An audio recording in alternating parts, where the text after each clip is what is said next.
Bem-vindos. Mais de 3 meses depois de ter entrado em vigor, a nova lei sobre redução de multas de portagens continua sem ser aplicada pela autoridade tributária.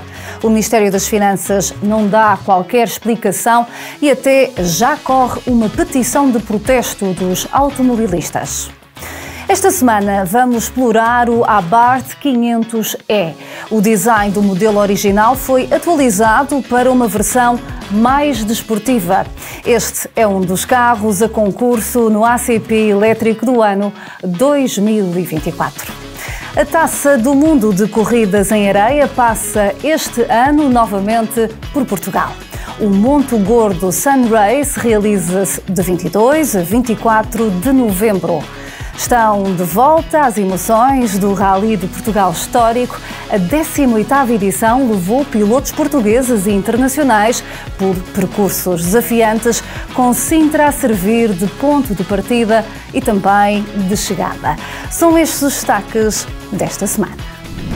ACP Revista, com Ana Filipa Nunes. Apesar de estar em vigor desde 1 de julho, a lei sobre a redução das multas de portagens não tem sido aplicada. Há vários protestos e até uma petição pública para pressionar a autoridade tributária a aplicar os novos valores de multas. O Ministério das Finanças não comenta.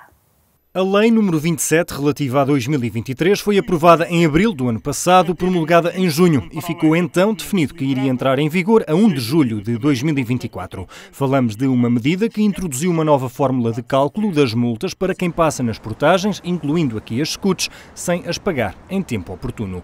O problema é que esta norma ainda não está a ser aplicada pela autoridade tributária, para prejuízo de quem cometeu uma contraordenação deste tipo desde 1 de julho, mas não só.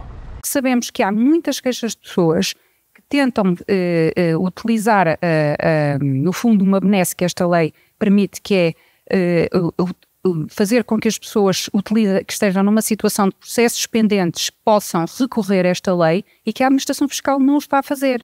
Uma das pessoas prejudicadas por esta inação é Bruno Lopes, que nos explica como a devida e atempada aplicação desta lei teria um impacto significativo na sua vida. Tenho 58 mil euros de dívida à autoridade tributária, tudo portagem, tudo coimas de scouts essas 2014, 2013, 2014, 2015, pronto, foram esquecimentos, esqueceu de pagar e que agora a autoridade tributária cobra o valor que é, 100 euros por cada porte. Segundo contas do meu advogado, o impacto seria, eu neste momento, sem a aplicação da lei, devo 58 mil euros, com a aplicação da lei vou ficar a dever entre 3 a 4 mil euros, valor esse que eu quero pagar. O ACP sabe que existem várias pessoas em cenário semelhante ao de Bruno e mais de 2.200 já manifestaram a insatisfação através de uma petição pública lançada online pelo deputado da Assembleia da República, Carlos Guimarães Pinto, que propôs a nova lei e que depois teve o contributo de outros partidos. Embora esta petição não tenha qualquer efeito vinculativo, a ideia do membro da Iniciativa Liberal é alertar para um cenário de incumprimento da lei. Tendo dado um ano para que isso fosse possível, é completamente inadmissível, mesmo com tudo o que aconteceu durante um ano, com todas as alterações políticas que existiram, um governo saído, outro a entrar, mesmo assim seria de esperar que a autoridade tributária continuasse a trabalhar e adaptasse os seus sistemas a algo tão simples, que é uma forma de cálculo, uma multa. Mas uma vez a lei estando em vigor, não há muito mais na prática que o deputado possa fazer se não colocar pressão para que a lei seja aplicada. Aliás, nem deveria ser preciso colocar pressão para que a lei seja aplicada. Está na lei, portanto tem de ser aplicado. Contactado pelo ACP a fim de abordar o tema, o Ministério das Finanças não teceu qualquer comentário. Por agora, a situação não conhece desenvolvimentos e os portugueses continuam a ver uma lei aprovada pela Assembleia da República não ser aplicada. Fomos a tentar perceber como os portugueses encaram esta situação. Claro que devia ser aplicada e o mais depressa possível, porque não faz sentido nós pagarmos o que pagamos, que eu tenho lido e sei que são às vezes quantias exorbitantes. Não faz sentido nenhum.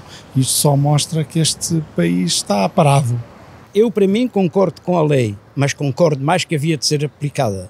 E não é aplicada porquê? Porque, infelizmente, o nosso governo não tem postos suficientes para comandar estas pessoas que fazem essas multas. Acho que deve haver um limite máximo para os processos que vão evoluindo e que vão acumulando e que têm juros associados, mas para quem cumpre várias vezes deveria ser cumulativo. Eu acho que as multas deviam ser mais baixas, não é? Vem aí mais o Monte Gordo Sunrace. Já vamos conhecer esta prova organizada pelo ACP e mais à frente ainda vamos sentir emoções da edição deste ano do Rally de Portugal Histórico. Esta semana estamos ao volante do Abarth 500E, um carro 100% elétrico, mas que produz o som dos motores a combustão.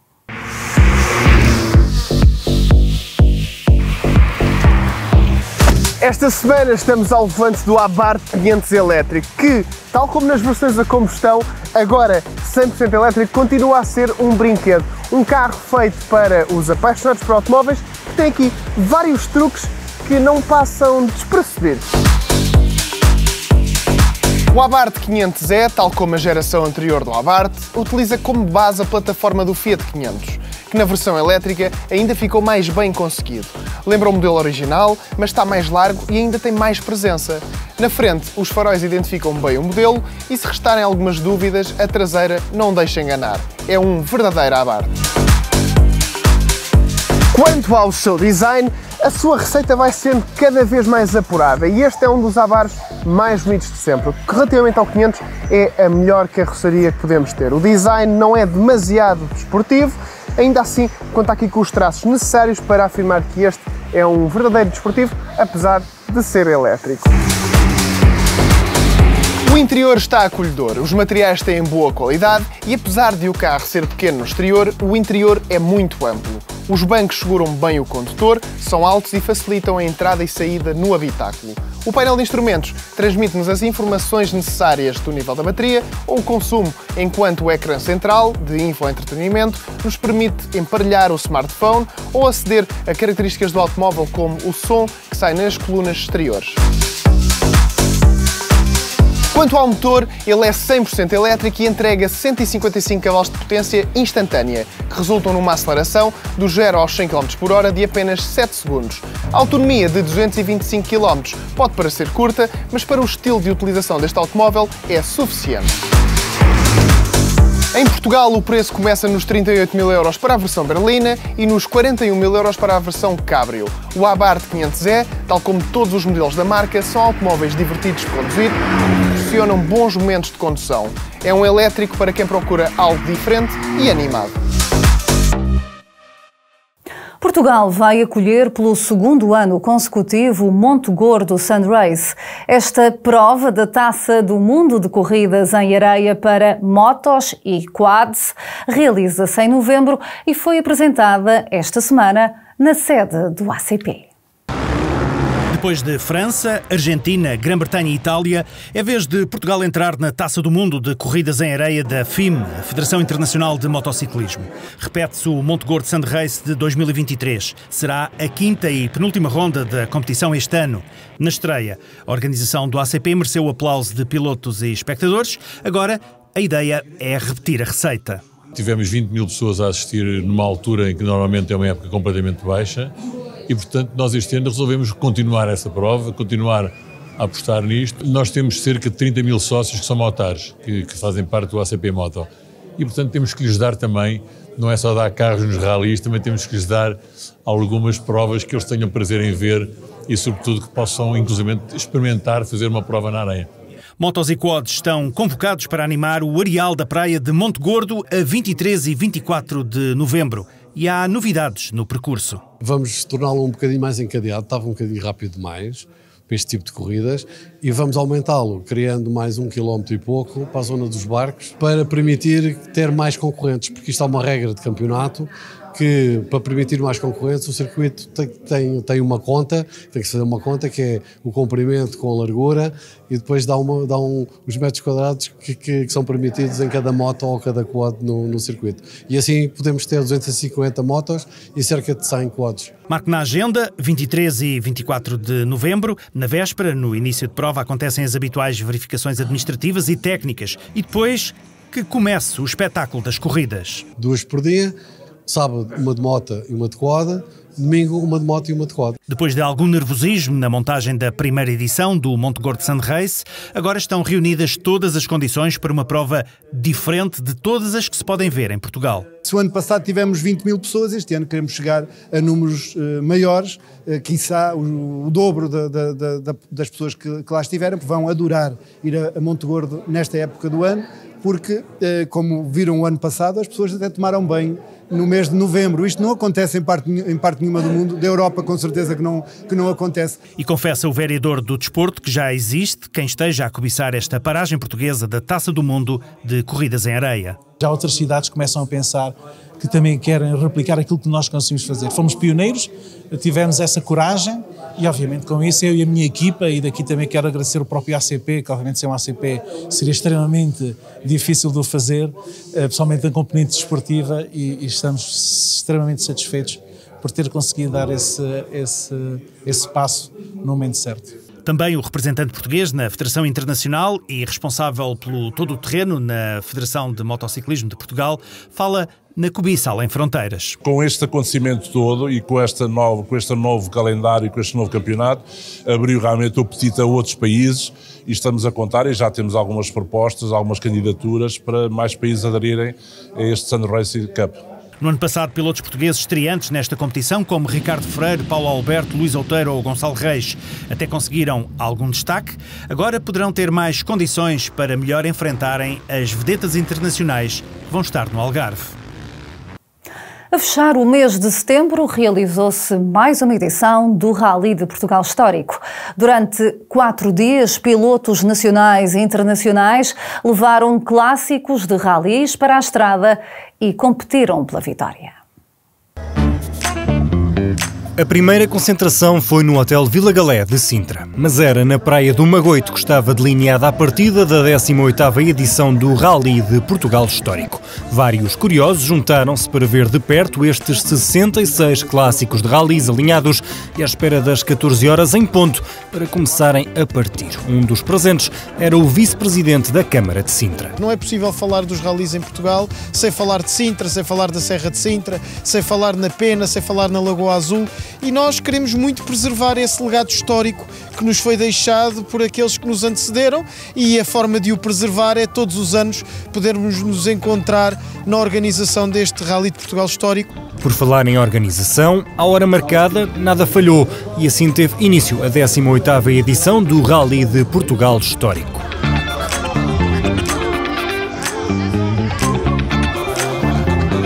O primeiro dia levou os pilotos da Praia do Magoito até à Figueira da Foz, por entre condições climatéricas nem sempre favoráveis. Os belgas Ruben Mais e Yves Noelander foram os primeiros líderes deste rally, mas ainda havia muita competição pela frente. O segundo dia levou os pilotos da Costa até à Beira Alta, ou seja, da Figueira da Foz até Viseu, num percurso que não levou a alterações na liderança da tabela.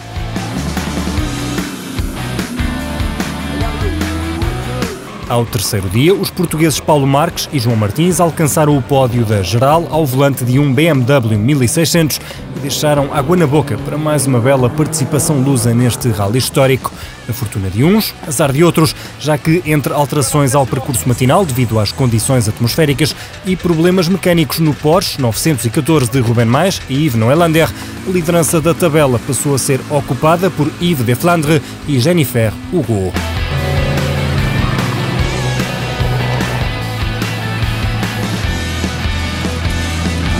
Ao volante de um Porsche 911, a dupla belga passou por Coimbra, por Leiria, por Vozela e confirmou a vitória neste rally de regularidade. Já no que aos melhores portugueses diz respeito, Luís Carvalho e Sancho Ramalho conquistaram essa honra ao fecharem a competição no 6º lugar da tabela geral, ao leme de um BMW 2002 de 1970. Feitas as contas, vamos à tabela com o pódio deste Rally de Portugal histórico.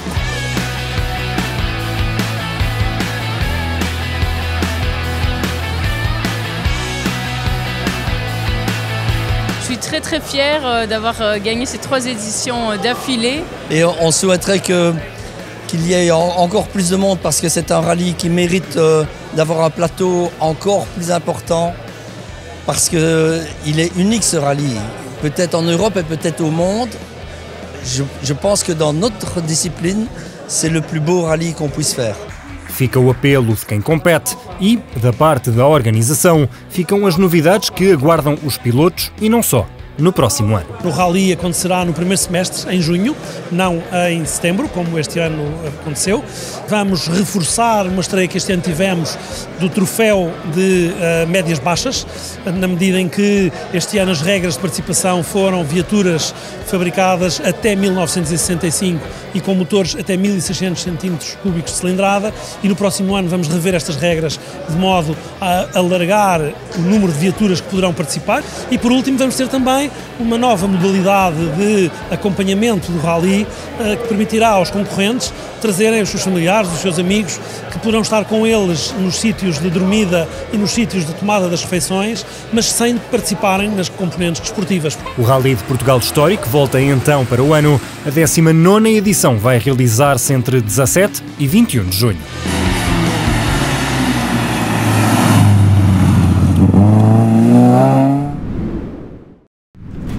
Agora que entramos em outubro, vamos ver algumas sugestões de eventos para este 10º mês do ano.